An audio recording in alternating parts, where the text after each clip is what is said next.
You're listening to the Whip Appeal Show hosted by MistressCandy69 from the BDSM Alive Radio Network. Hello, hello, hello.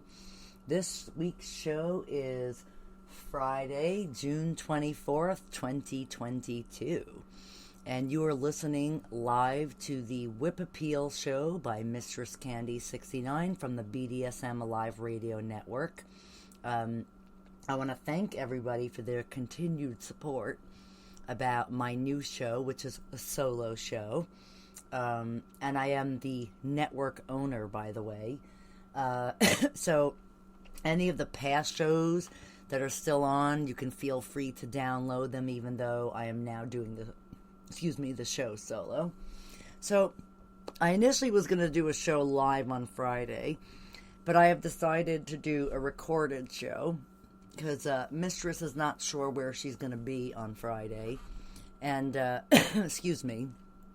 I have decided that I'm going to do a recorded show since I have more time today. I'm actually at my family's house. I'm sitting in a nice quiet spot in the house, and I'm doing my radio show for Friday. So I'm actually in Levittown, New York, if anybody really wants to know where I am. So one of the topics for tonight's show is kind of interesting subject. I've been getting a lot of emails on Twitter and to my personal email from the website about cross-dressing and transvestites and transvesticism, right? So I figured it would make for a great show to really get involved and talk about, cross-dressing and why people do it. It's kind of interesting. A lot of these fellas who I talk to on like phone sex or the internet or Twitter or wherever, I would say 99.9% of males who contact me, it's all about wanting them to feel sexy. Now, guys, if you are doing cross-dressing and you want to feel sexy, there's other ways to feel sexy. Men can be sexy too. I mean, regular normal guys, and I'm not saying anybody's normal. There are normal people who cross-dress, who are into the fetish for fetish purposes. And then there's what you call a transgendered person who thinks they are or believe that they are somebody of the opposite sex and they were born inside the wrong body, and they cross-dress because they feel more comfortable with themselves if they are dressed as an opposite sex, okay? So let's go into a little bit about cross-dressing. Here's the main question. What causes a man to cross-dress? Excuse me.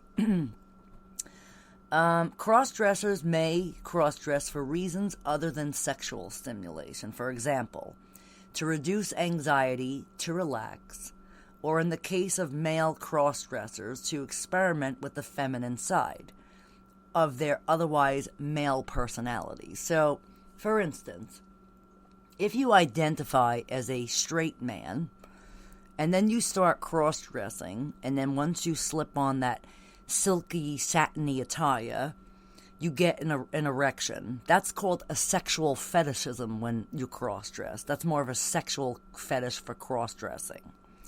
Now, if you're a regular guy who puts on women's clothes and you don't get excited, but you feel more comfortable as a feminine self, that means that you may be transgendered cross-dresser, or you're just dressing for the time period, whether it's to go out and have fun with a bunch of ladies and pretend like you're one of the girls, or you really want to experiment with your feminine side, but you identify as a straight guy, okay?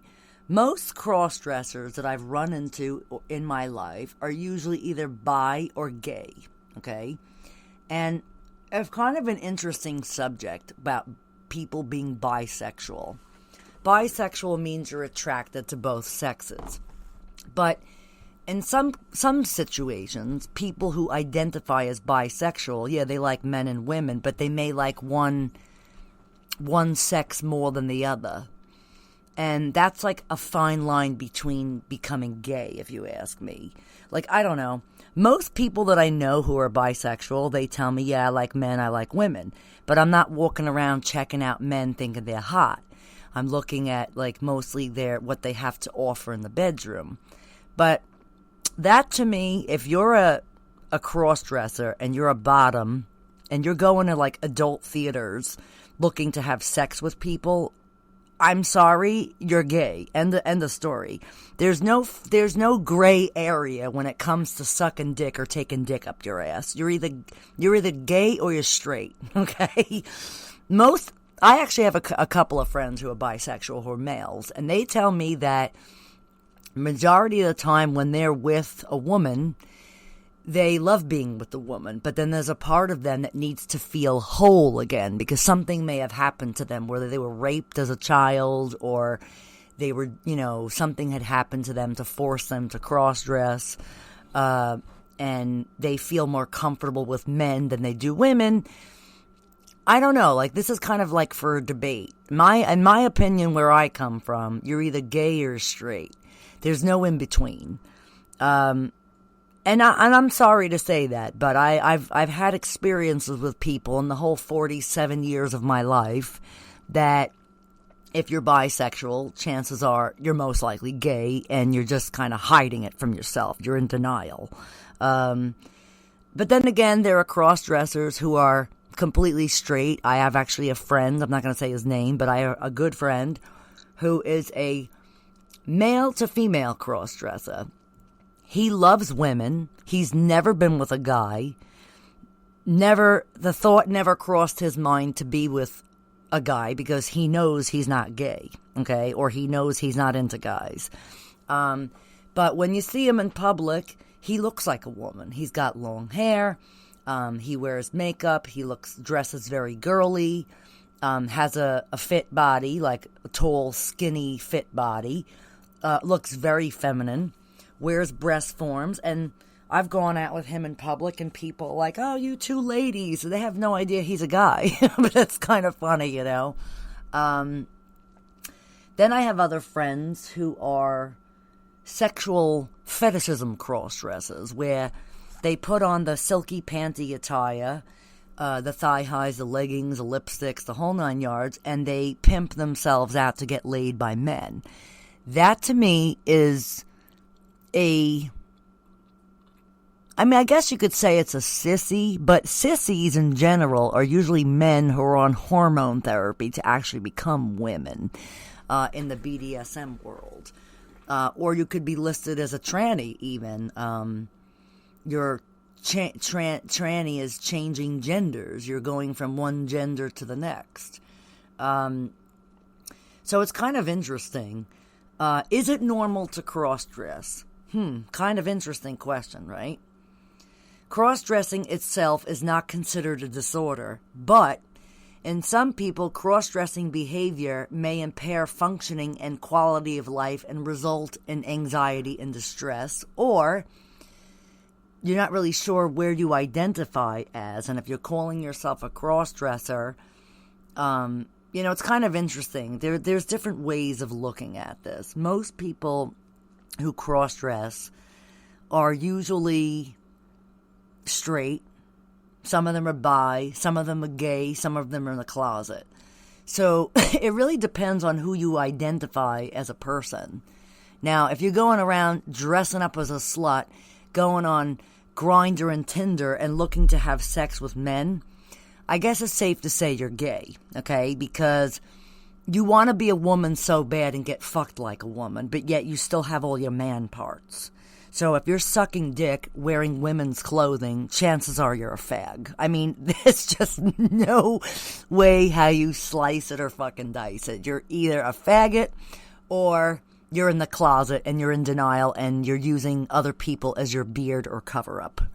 So in my 32 years of being a dominatrix, I have seen all sorts of different walks of people from all different walks of life, and 99.9% of the people that I have encountered are usually closet cases.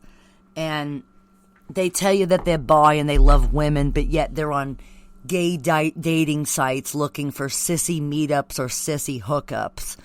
I'm sorry, fellas, but I've been in BDSM for a long time, and most of you people who claim to be submissive, you're fucking not submissive. You're top from the bottom, and that's the fucking end of the story there. So, do I believe cross-dressing is a disorder? To some degree, I think it is. I mean, think about it. Most people in BDSM live two different lives anyway. They have their vanilla life and they have their kinky life. So, when you're kind of caught in the middle, a lot of lines can get crossed and blurred, and there's a lot of gray lines with a lot of different stuff. But for me, where I come from, if you are with a man and you're a man dressed as a woman, you're gay. There's no way how to slice it or fucking dice it. If you're a manly man in your real life and then you put cross-dressed clothes on and lipstick and heels and you're pimping yourself out to get laid, you're a faggot. End of story. You're pimping yourself out and not even telling your mistress. You're pimping yourself out and not even telling people who are close to you. You're in denial and you're in the goddamn fucking closet. That's what you are. And I'm sorry to say, but this is a very interesting topic that a lot of people don't realize because here's another one. Cross-dressing as a defense mechanism against lost in a bisexual male. Kind of interesting, right? So it says, cross-dressing is the wearing of clothes traditionally worn by members of the other sex.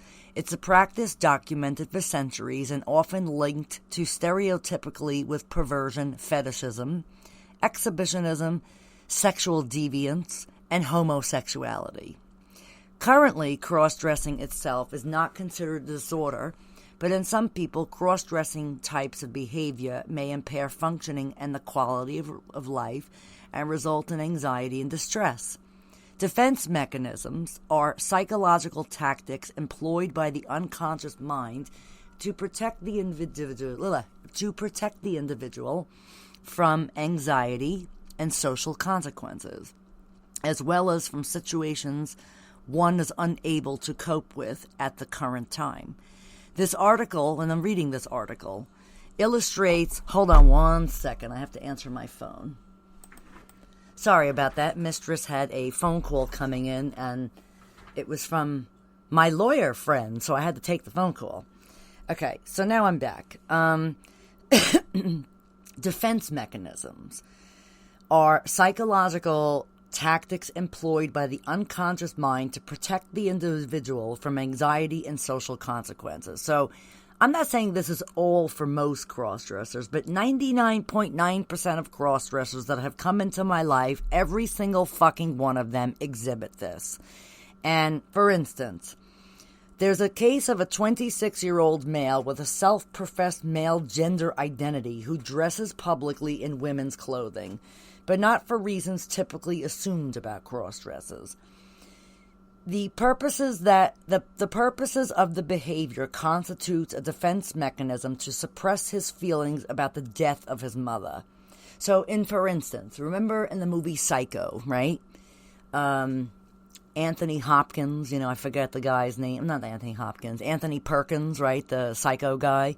His mother dies, and then he ends up dressing like his mother and killing people in the movie, right? Not to say all cross-dressers do this, but they take on the persona of someone close to them, whether it's their mom, their sister, an ex-girlfriend, who the hell knows. But there's something mechanically and mentally wrong with them for them to start, doing this type of behavior. Now, this person who was studied, they shed light on the nuanced nature of transvestism and how it might serve a purpose for more profound than those expected by social stereotypes. So, it's kind of interesting. Think about it, right? How many cross-dressers do you know or you've seen on